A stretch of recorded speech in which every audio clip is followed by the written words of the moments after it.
بسم اللہ الرحمن الرحیم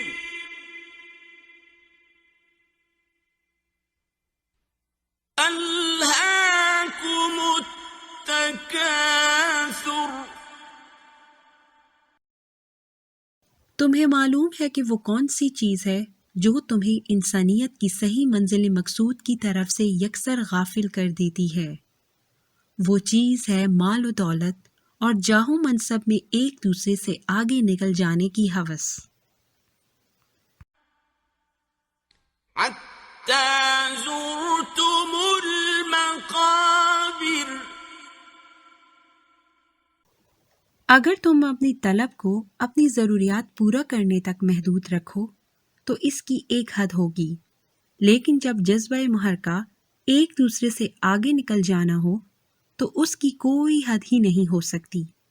اس جذبہ کے ماتحت کیفیت یہ ہو جاتی ہے کہ جتنا حاصل کرتے جاؤ اتنی ہی ہوس بڑھتی جاتی ہے، حتیٰ کہ انسان قبر کے گڑھے تک جا پہنچتا ہے۔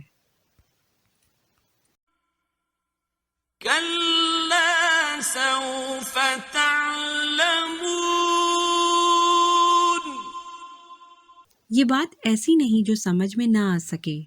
اگر جذبات سے ہٹ کر ذرا عقل و فہم سے کام لو تو تم بہت جلد جان لو کہ یہ روش کس قدر تباہ کن ہے۔ ثم کلا سوف تعلمون۔ ہاں، تم اس طرح بہت جلد جان سکتے ہو کہ اس روش کا نتیجہ کیا ہوتا ہے۔ کلا لو تعلمون علم الیقین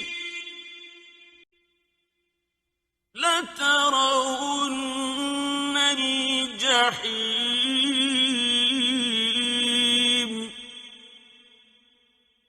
اور اگر تم ذرا اور گہرائی میں اتر کر غور کرو تو تم اس جہنم کو جس کی طرف انسان کی یہ روش لے جاتی ہے اپنی آنکھوں سے بھی دیکھ سکتے ہو۔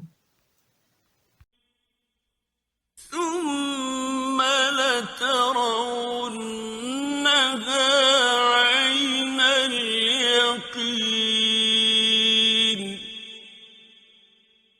لیکن تمہارا انداز بتا رہا ہے کہ تم ایسا نہیں کرو گے۔ تم غور و فکر سے کام نہیں لوگے بلکہ اندھا دھند اپنی موجودہ روش پر چلتے جاؤ گے تاکہ تم اس جہنم کے اندر جا گرو اور اس طرح اسے یقین کی آنکھ سے دیکھ لو۔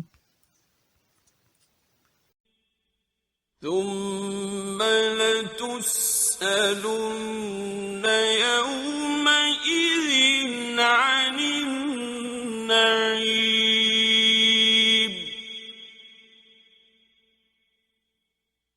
اس وقت تم سے پوچھا جائے گا کہ خدا کی نعمتوں کو جنہیں اس نے تمام نوع انسان کی پرورش کے لیے عطا کیا تھا تم محض اپنی ہوس کی تسکین کی خاطر سمیٹتے کیوں چلے جاتے تھے؟